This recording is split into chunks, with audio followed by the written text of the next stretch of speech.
ఓం సాయిరామ్. సాయి భక్తులందరికీ నమస్కారం అండి. సాయిబాబా దయ వల్ల అందరూ ఇక్కడున్న సంతోషంగా ఉండాలని చెప్పి సాయి తరపున నేను కూడా మనస్ఫూర్తిగా కోరుకుంటున్నాను. ఈరోజు వీడియోలో సాయి పిలుపు ద్వారా మనకు వచ్చినటువంటి సందేశం ఏంటంటే, గొప్ప శుభవార్తతో నీ సాయిని వచ్చాను, కాదని నన్ను వెనక్కి పంపొద్దని బాబాగారు ఈరోజు మనకు ఈ సందేశం ద్వారా కొన్ని విషయాలైతే తెలియపరుస్తున్నారండి. బాబాగారు ఎందుకు ఈ సందేశాన్ని అందించాలనుకుంటున్నారు అనేది మనం ఆయన మాటల ద్వారానే తెలుసుకుందాం. వీడియో మొదలుపెట్టే ముందు ప్రతి ఒక్కరికి ఒక చిన్న రిక్వెస్ట్ అండి. ఈ సందేశం కనుక మీ అందరికీ నచ్చినట్లయితే తప్పకుండా మన వీడియోకి లైక్ చేసి మరికొంతమంది సాయి భక్తులకు షేర్ చేయండి. కొత్తగా మన ఛానల్ని ఎవరైనా చూస్తుంటే కనుక సబ్స్క్రైబ్ చేసుకొని సపోర్ట్ అయితే ఇవ్వండి. ఎలాంటి సమస్యలు, కష్టాలు, ఎలాంటి బాధలు ఉన్నా కూడా నాకు కామెంట్ అయితే రాయండి. నేను గురువారం గుడికి వెళ్ళినప్పుడల్లా మీ పేర్లు చదివి అర్చన అయితే ప్రేయర్ అయితే చేస్తాను. ఇప్పుడు బాబాగారి సందేశాన్ని వినేకన్నా ముందు, చాలామంది ఎక్కడెక్కడో జాతకం అనేది చెప్పించుకుంటూ ఉంటారండి. కొంతమందికి ప్రయోజనం ఉంటుంది, కొంతమందికి ప్రయోజనం పొందక చాలా బాధపడుతూ ఉంటారనమాట. కానీ ఈ గురువుగారి దగ్గర చూపించుకున్న ప్రతి ఒక్కరికి కూడా 100% పరిష్కార మార్గం అనేది లభించిందండి. షిరిడి సాయిబాబా ఆశీస్సులతో మనకి జాతకం అనేది చెప్తారు. స్త్రీ పురుషులకు వశీకరణం కూడా చేస్తారు. ఇతర ఎటువంటి పర్సనల్ సమస్యలైనా సరే మనకి జ్యోతిషం చెప్తారండి. వీరి నెంబర్ వచ్చేసి 8333855161. ఫోన్ ద్వారానే మనకు జ్యోతిష్యం అనేది చెప్తారు. ప్రేమ సమస్యలు, పెళ్లి సమస్యలు, మనోవేదన, శత్రు సమస్యలు, ఇంకా పిల్లల పొరపాట్లు, భార్యాభర్తల మధ్య సమస్యలు, విడాకులు, ఇంకా ధన సమస్య, మీ జీవితంలో ప్రతి ఒక్క సమస్యకి గురువుగారి దగ్గర పరిష్కారం తప్పకుండా లభిస్తుందండి. పరస్త్రీ మరియు పురుష వశీకరణం చేస్తారు. స్త్రీ పురుషులకు ఎటువంటి సమస్యలు ఉన్నా సరే 100% పరిష్కార మార్గం అనేది చూపించబడుతుందండి. గురువుగారికి నమ్మకంతో ఒకసారి కాల్ చేయండి. మీ సమస్యను ఉన్నట్లుగా చెప్పుకోండి. సమస్యకు తగినటువంటి పరిష్కారం పూజలు, పరిహారాల రూపంలో చాలా చక్కగా వివరిస్తారు. చాలా నమ్మకమైనటువంటి గురువుగారండి. ఒకసారి తప్పకుండా ప్రయత్నం చేసి చూడండి. ఇప్పుడు బాబాగారి సందేశాన్ని విందామా మరి. తప్పకుండా ఈ సాయిని నీ దగ్గరకు వచ్చి నీకు కావాల్సినటువంటి ధనం కానీ, ఇంకా నీకు కావాల్సినటువంటి సహాయం కానీ తప్పకుండా అందించబోతున్నాడు. వెంటనే ఈ సాయిని నమ్మి నేను చెప్పినటువంటి ఈ సందేశాన్ని పూర్తిగా విను. నీ మనసును ప్రశాంతంగా ఉంచుకునేందుకు నేను ఎన్నో రకాలైనటువంటి సందేశాలను కానీ, ఎవరి ద్వారానైనా కానీ నీకు మంచి జరగాలని ఎన్నో రకాల ప్రయత్నాలను నేను చేస్తూ ఉంటాను. కానీ కొందరు నా సందేశాలను నమ్ముతారు, కొందరు నమ్మకపోవచ్చు. ఇంకా నమ్మకం లేని వాళ్ళ కోసం నేనైతే ఏది చెప్పి పాకులాడను. ఎందుకంటే నమ్మకం లేని చోట ఏ భక్తి నిలవదు. నమ్మకం లేని చోట మనం ఏ పనిని చేసినా అది వ్యర్థమే అవుతుంది. అపనమ్మకంతో చేసిన పనులు ఎప్పుడు కూడా మనకు వ్యర్థమే అని చెప్తూ ఉంటాను.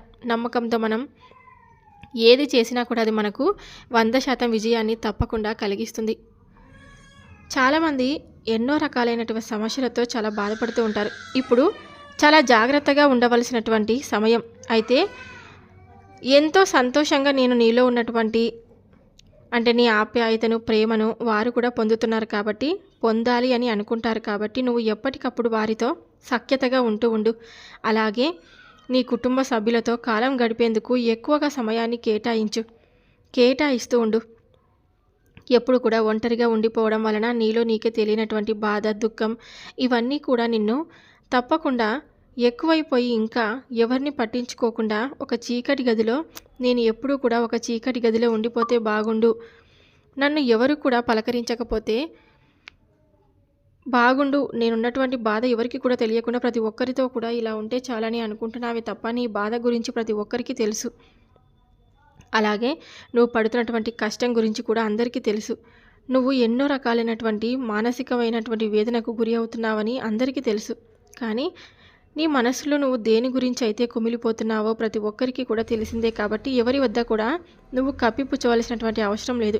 అలా నువ్వు ప్రయత్నించవలసినటువంటి అవసరం కూడా రాదు. ఎందుకంటే మనకు ఈరోజు ఏం జరుగుతుందో తెలియదు, రేపు ఏం జరుగుతుందో తెలియదు. కాబట్టి ఎప్పటికప్పుడు ప్రతి విషయాలను, ప్రతి మాటలను చాలా జాగ్రత్తగా, ప్రతి నిమిషాన్ని, ప్రతి సమయాన్ని మనం ఆస్వాదిస్తూ, అలాగే మంచి అయినా చెడైనా ఇంకా దేన్నైనా సమభావంతో చూసుకుంటూ, అన్నీ కూడా మనకు వచ్చేటువంటి కష్ట నష్టాలన్నీ కూడా భగవంతుడు ప్రసాదించినవే, మన యొక్క కర్మానుసారంగా జరిగేవి అని మనల్ని మనం ఎప్పటికప్పుడు నచ్చ చెప్పుకునేటువంటి ప్రయత్నం చేయాలి తప్ప ఇలా అన్ని సమస్యలకు కానీ, లేదంటే పెద్ద సమస్యలకే కానీ కృషించిపోయి ఇలా ఏళ్ల తరబడి ఒంటరిగా దిగులుగా మారిపోయి నిన్ను నువ్వే బాధ పెట్టుకుంటూ, ఎక్కువగా మోసం చేసుకుంటూ, ఎవరికి కూడా కనీసం సమయం కేటాయించకుండా బాధపడుతూ ఉండడం వల్ల ఎలాంటి లాభం ఉండదు. కాబట్టి ఇప్పటికైనా అర్థం చేసుకుంటావని తెలుసుకో. అలాగే ఈ బాబా నీ కోసం ఎందుకు అంతగా ప్రోత్సహించి మరీ చెప్తున్నాడు అంటే, నువ్వు నాకు చాలా అంటే చాలా ప్రియమైనటువంటి బిడ్డవు. నువ్వే కాదు, సర్వం కూడా నన్నే అనుకొని నమ్ముకున్నటువంటి నా బిడ్డలందరూ కూడా నాకు ఎంతో ప్రియమైనటువంటి బిడ్డలే. కాబట్టి నువ్వు ఇలా బాధపడుతూ ఉంటే నేను చూస్తూ ఉంటానో చెప్పు. నీకు నీ మనసులో ఉన్నటువంటి బాధ అంతా కూడా పూర్తిగా తొలగించేసి, నీ మనసులో ఎప్పటికప్పుడు దుఃఖం ఆగడం లేదని నాకు తెలుసు. నీకు కావలసిన వారిని కోల్పోయినప్పుడు ఒక తల్లిగా తల్లడిల్లిపోతుందో నేను అర్థం చేసుకోలేను. ఒక తల్లిగా మనసును ఎంతో చేసుకోకపోతే ఇక ఉన్నది నేనెందుకు చెప్పు? కడుపులో పెట్టుకొని ఒక్కదానివే కుమిలి కుసించిపోయి బాధపడుతూ ఉండవద్దు. ఈరోజు నీకు తప్పకుండా మంచి జరుగుతుంది. ఈరోజు నువ్వు ప్రతి ఒక్కరికి కూడా నువ్వు పరాయి దానిలా మిగిలిపోయావు. అలాగే బిడ్డలకు సైతం సంతోషాన్ని పంచలేకపోతున్నావు. అలాగే ఇతరులతో కూడా సంతోషాన్ని పంచుకోలేకపోతున్నావు. నువ్వు ఒక్కదానివి ఉన్నావు అనే సంగతి మర్చిపోతున్నావు. ఎవరైనా కానీ లేకపోతే నేను ఒక్కడినే ఉన్నాను కదా అనేటువంటి ధైర్యాన్ని నువ్వు ఎప్పుడు కూడా మర్చిపోవద్దు. నేను ఎప్పుడు కూడా నీకు ధైర్యాన్ని అందిస్తూనే ఉంటాను. నీకు తోడుగా ఎప్పుడు కూడా నీ వెంట నిలబడి నీకు ధైర్యాన్ని ఇస్తూ ఉంటాను. నీకు తోడుగా ఉంటాను. ఇది సాయి మాటగా ఎప్పటికప్పుడు గుర్తు చేసుకుంటూ ఉండని ఎన్నోసార్లు నీకు నేను తెలియపరిచాను. కానీ నువ్వు మాత్రం అలా ఎప్పటికీ ఉండవు. నువ్వు మాత్రం ఎప్పుడు కూడా కంగారు పడిపోతూ జీవితంలో అన్నీ కోల్పోయాను అనేటువంటి భ్రమలో ఉండిపోయి ఇక చీకటి గదిలో నీకు నువ్వే బందీగా అయిపోయి ఎవరితో కూడా మాట్లాడకుండా నిన్ను నువ్వే శిక్షకు గురి చేసుకునేలా చేసుకుంటున్నావు. అలా ఎప్పటికీ కూడా ఉండొద్దు. ఎందుకంటే ఎవరం ఎప్పుడు ఉంటామో, ఎవరు ఎప్పుడు వెళ్తారో ఈ జీవి మనకు శాశ్వతం కానప్పుడు మనం దిగులుగా కూర్చొని ఉన్న సమయాన్ని వ్యర్థం చేసుకుంటే ఇంకా ఎలా చక్కబడతాయి? కాసింత ఆలస్యం కావచ్చేమో కానీ జరిగిందంటూ కూడా ఏది ఉండదు. ఈ సాయి నీకు ఎప్పుడు కూడా రక్షగా ఉంటాడు కదా. అయినా కూడా నువ్వు బాధను దాచుకోవడం వల్ల ఏం ప్రయోజనం ఉంటుంది చెప్పు? అలా బాధను దాచుకోవడం తెలిసినటువంటి నీకు ఆ సమయాన్ని కూడా ఎలా వినియోగించుకోవాలి అనేది కూడా అర్థం కావాలి కదా. బాధను ఎప్పుడు కూడా దిగమింగుకొని బ్రతుకుతున్నావు. మరి సమయాన్ని కూడా అలా వ్యర్థం చేసుకుంటూ ఉంటే ఎలా? సమయాన్ని ఎప్పుడు కూడా వృధా చేసుకోకూడదని ఎన్నోసార్లు చెప్పాను. సమయం తిరిగిపోతే రాదు.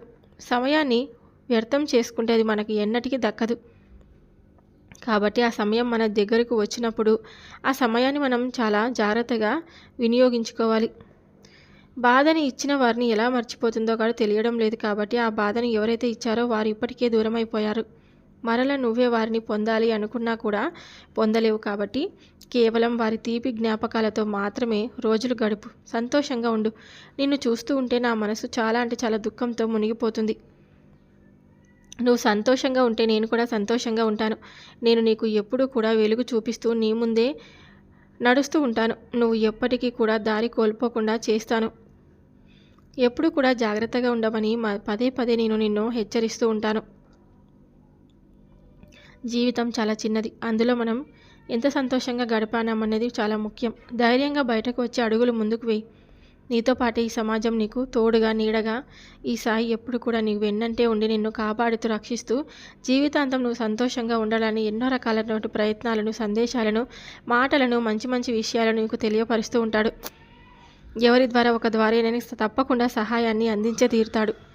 నువ్వు అది గ్రహిస్తే నీకు అంతా మంచి జరుగుతుంది. గ్రహించకపోతే ఇంకా నేను పంపించినటువంటి మంచి విషయాలను నువ్వు ఎప్పటికీ కూడా తెలుసుకోలేవు.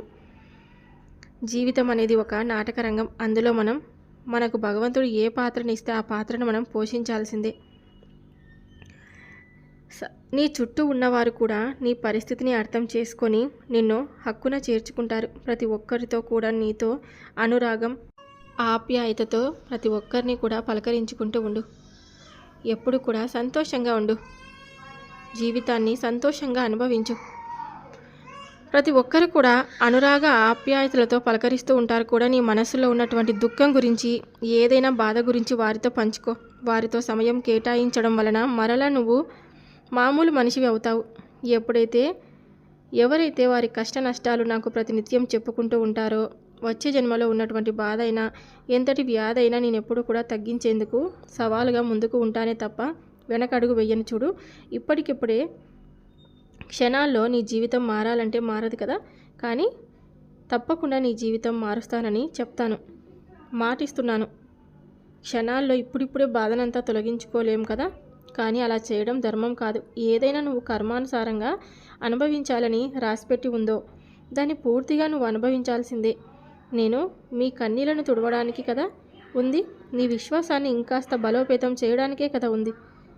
ఈ బలహీనతతో నువ్వు పోరాడడం లేదు కాబట్టే నీకు సహాయం చేయడం లేదని ఎప్పుడూ కూడా నువ్వు అనుకుంటూ అపోహ పడుతూ ఉంటావు. నేను సహాయం చేయకపోతే నువ్వు ఇన్ని రోజులు ఇలా ఉండేవాడివా? నీ బిడ్డలకు రాబోయే అదృష్టాన్ని చూసుకొని నువ్వు ఎంత మురిసిపోతావో రాబోయే రోజుల్లో నువ్వే చూస్తావు. వారి సంతోషాన్ని, ఆనందాన్ని ఎప్పుడు కూడా నువ్వు తప్పకుండా చూసి తరిస్తావు. నువ్వు కాక ఇంకెవరు పంచుకుంటారు చెప్పు? మారిపోయి వారిని ఇంకాస్త చేరదీసి అలాగే వారి ప్రేమను ఎప్పుడు కూడా నువ్వు ఆస్వాదిస్తూ సంతోషంగా ఉంటావు. ఇక ఏ దాన్ని నువ్వు జరగదు అనే విషయాన్ని తప్పకుండా నేను జరిపించే తీరుతాను. తప్పకుండా నీకు మంచి జరిగేలా ఈ సాయి నిన్ను అనుగ్రహించబోతున్నాడు. తప్పకుండా నువ్వు సంతోషంగా ఉంటావని మరీ చెప్తున్నాను. ఇక బాధనంతా కష్టాన్నంతా వదిలే చీకటి గదిలో నుంచి నువ్వు ముందుగా బయటకు రా. ఎప్పుడు కూడా అదృష్ట దేవత నిన్ను తప్పకుండా వరించబోతుంది.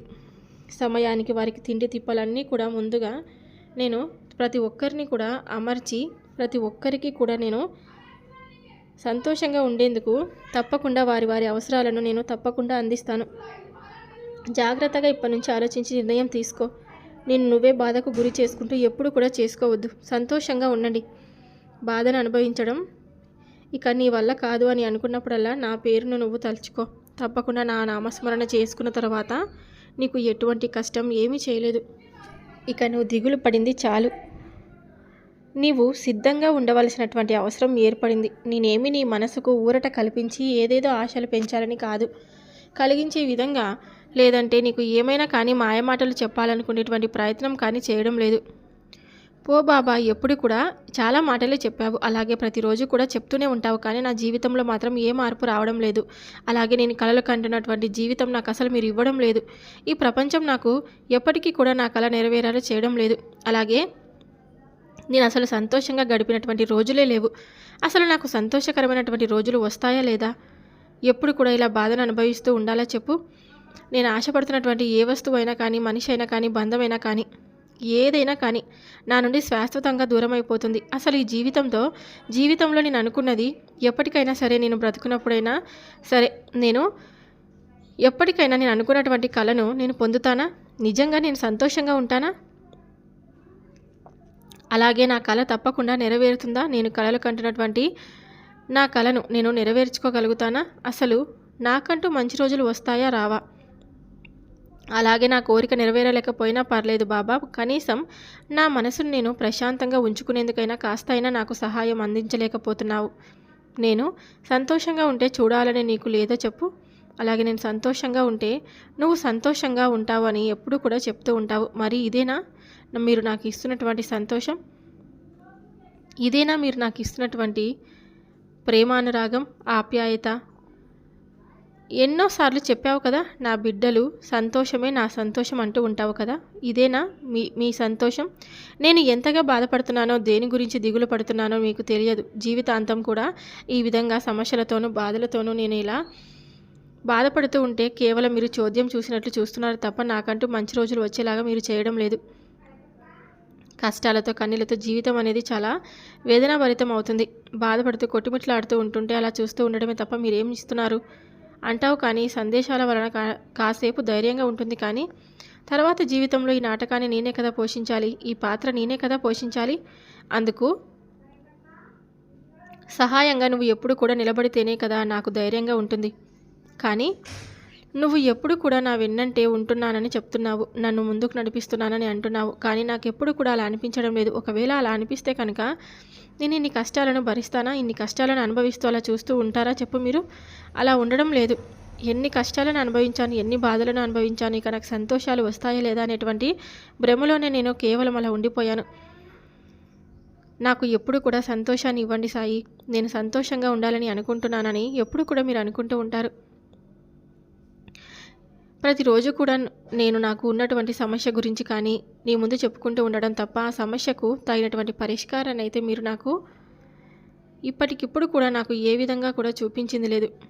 ఇకనైనా కానీ నా బాధను అర్థం చేసుకుంటావేమో అని అన్నీ కూడా నీకే చెప్పుకుంటున్నటువంటి ఈ దీనురాలి బాధను ఒక్కసారి నువ్వు ఆలోచించు. నా కష్టాన్ని ఒకసారి చూడు. నేను పడుతున్నటువంటి బాధను ఒక్కసారి ఆలకించు. నేను పడుతున్నటువంటి బాధ ఇంకెవరికి రాకూడదని ఎన్నోసార్లు అనుకుంటూ ఉంటాను. ఈ దీనుడి యొక్క బాధను అర్థం చేసుకుంటావని అనుకుంటున్నాను. చూడమ్మా, చూడు, జీవితంలో ప్రవేశించిన వారు కానీ లేదా నేను ఎవరికైనా కానీ దగ్గర ఏదైనా కానీ వారు నా నుండి దూరంగా వెళ్ళిపోతున్నారని నేను చేసుకున్నటువంటి పాపమో లేదంటే నేను వారికి ఏదైనా కానీ కీడు తలపెట్టే విధంగా నా ప్రవర్తన ఏమైనా ఉంటుందా? అదేం లేదు కదా. నేను ఎప్పుడూ కూడా నలుగురు మంచే కోరుకుంటాను. కానీ నేను ఎప్పుడు ఈ విధంగా బాధపడినటువంటి పరిస్థితి వస్తున్నాయో నాకే అర్థం కావడం లేదు. నీ ధర్మమే నీకు అన్ని విధాలుగా దారి చూపించేలా చూపిస్తుంది. నీ సత్యమే నీకు ఏదో ఒక విధంగా సహాయం చేస్తుంది. నీకున్నటువంటి ఓర్పు, సహనం, మౌనం నీకు అన్ని విధాలుగా మేలు కలిగేలా చేస్తుంది. అలాగే నీ మంచితనం ఎప్పుడు కూడా నీకు చెడు దారినైనా చూపించదు కదా. ఇప్పుడు కాకపోయినా కొన్ని రోజులకైనా నువ్వు చేసినటువంటి మంచి పనుల వలన నీకు అంతా కూడా మంచి జరుగుతుంది. భగవంతుడి యొక్క మంచి చెడులు అన్నీ కూడా సమర్పించబడతాయి కాబట్టి మంచి చేసిన వారికి మంచి జరుగుతుంది. చెడు చేసిన వారికి తగిన విధంగా ఏదో ఒక విధమైనటువంటి శిక్షణ అయితే భగవంతుడు తప్పకుండా చేస్తాడు. కాబట్టి నువ్వు ఇప్పటి వరకు ఎవరి కీడును కోరుకోలేదు. ఎవరికి కూడా నీకు తెలిసి హాని తలపెట్టలేదు. నేను నీ కన్నీళ్లు తుడవడానికి అలాగే నీతో ఉన్నటువంటి నమ్మకాన్ని మరింతగా బలోపేతం చేయడానికి నువ్వు బలహీనతతో పోరాడడానికి నీకు నేను సహాయం చేయడానికి వస్తున్నాను. కానీ నిన్ను ఒంటరిగా వదిలేయడానికి కాదు. నీకు నేను ఎల్లవేళలా కూడా స్ఫూర్తిని ఇచ్చేందుకై నేను ఎప్పుడూ నీ చుట్టూనే ఉంటాను. అలాగే నీకు ఏదో ఒక విధమైనటువంటి మంచి మాటలను ఒక సందేశంలా చెప్తున్నాను. నువ్వు ఏ పనైతే పూర్తి చేయాలని అనుకుని విశ్వాసం కలిగి ఉండి కూడా ఆ పనిని విస్మరించావో, ఏ బంధం అయితే దూరం అయిపోయిందని బాధపడుతూ ఉన్నావో, ఏ వస్తువు అయితే నువ్వు పొందడం లేదని విలపిస్తూ ఉన్నావో అవన్నీ కూడా నీ హక్కున చేరుస్తాను. అలాగే నీకెన్ని కష్టాల కథలు ఉన్నాయని కాదు, నీపై నీకు ఎంత ఆత్మస్థైర్యం ఉంది, అలాగే నీవు భగవంతుడి పట్ల ఎంత విశ్వాసాన్ని కలిగి ఉన్నావు, అదే నాకు ముఖ్యం. కాబట్టి నీ కష్టాల గురించి, బాధల గురించి నువ్వేమీ బెంగపడినటువంటి అవసరం లేదు. ఎప్పుడు కూడా అలా బెంగపడొద్దని చెప్తూ ఉంటాను. నేను చేయవలసినటువంటి ప్రతి పని కూడా సక్రమంగా చేసేశాను. ఇక నీ జీవితంలో ఉన్నటువంటి కష్ట నష్టాలన్నీ కూడా తొలగించి పూర్తిగా ఈ సాయి అభయాన్ని నువ్వు పొందడానికి అన్ని విధాలుగా అర్హురాలివిగా మారిపోయావు. నాపై అంత అచంచలమైనటువంటి నమ్మకాన్ని ఏర్పరచుకున్న నీకు నేను ఏమి చిరుణం తీర్చుకోగలను? అసలు ఇంత ప్రేమను చూపిస్తున్నటువంటి నీకు నేను సంతోషాన్ని తప్పకుండా ఇస్తాను. అంత అచంచలమైనటువంటి విశ్వాసం ఉంచినందుకు, నీ సమస్త భారం కూడా నాపై పడివేసినందుకు నీ పని నేను తప్పకుండా చేయకుండా ఏ రోజు కూడా ఆపలేదు. కాకపోతే నువ్వు అడిగిన విధంగా ఆలస్యం అయితే జరిగింది. కానీ అందుకు నీ జీవితం, అలాగే నిన్ను బాధ పెట్టిన వారు, అలాగే నిన్ను ఎవరైతే హక్కున చేర్చుకుంటారో వారు, ఇక్కడ ఎవరైతే నిన్ను హీనంగా చూశారో వారందరి గురించి కూడా నీకు ఎప్పుడూ అర్థమైంది కదా. లోకం తీరు అలానే ఉంటుందని తెలుసుకున్నావు కదా. వీళ్ళు ఏమనుకుంటున్నారని ఎప్పుడు కూడా ఆలోచించవద్దు.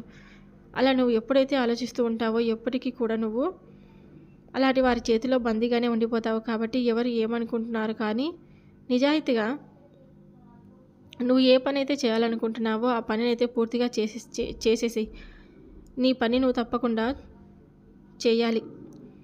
ఎప్పుడు కూడా నువ్వు సక్రమంగా చక్కగా పోషించేందుకు అన్ని విధాలుగా నీ కృషి అయితే నువ్వు చేస్తూ ఉండు. అలాగే ఎక్కువగా ఎవరి గురించి ఆలోచించవద్దు. ఎవరు కూడా నీకు సహాయం అయితే అందివ్వడం లేదు కదా. నా చుట్టూ ఎవరు లేరు, అలాగే నాకు ఎవరూ లేరు, సపోర్ట్ని ఇవ్వడం లేదని ఇలా అనుకోవద్దు. నీకు నువ్వే సపోర్ట్గా మారిపో. అలాగే నీకు నువ్వే ధైర్యం తెచ్చుకో. అలాగే ప్రతిరోజు కూడా నాకు ఇక్కడ ఎవరూ లేరు, నాకు నేనే తప్ప ఇంకా అనుకుంటూ నీ రోజులని మొదలుపెట్టి ప్రతిరోజు కూడా ప్రతి ఒక్క సవాలు కూడా ఇష్టంతో స్వీకరించి ఎలాంటి సమస్య వచ్చినా కూడా ఆనందంగా జయిస్తూ ఉండు. మనసుని పాడు చేసుకోకుండా ఉండు. సంతోషంగా ఉండు. సో విన్నారు కదండి బాబాగారు ఇచ్చినటువంటి సందేశం. మీ అందరికీ నచ్చినట్లయితే తప్పకుండా మన వీడియోకి లైక్ చేసి మరికొంతమంది సాయి భక్తులకైతే షేర్ చేయండి. కొత్తగా మన ఛానల్ని ఎవరైనా చూస్తుంటే కనుక తప్పకుండా సబ్స్క్రైబ్ చేసుకొని సపోర్ట్ అయితే ఇవ్వండి. ఎలాంటి సమస్యలు కష్టాలున్నా నాకు కామెంట్ సెక్షన్లో ఒక కామెంట్ అయితే రాయండి. నేను బాబాగారి గుడికి వెళ్ళినప్పుడల్లా మీ పేర్లు చదివి అర్చన అయితే చేయిస్తాను. రేపు సాయి పిలుపు ద్వారా వచ్చే సందేశంతో మళ్ళీ కలుద్దాం. అంతవరకు బాబాగారి ఆశీస్సులు మీపై మీ కుటుంబంపై ఉండాలని చెప్పి మనస్ఫూర్తిగా నేను కోరుకుంటున్నాను.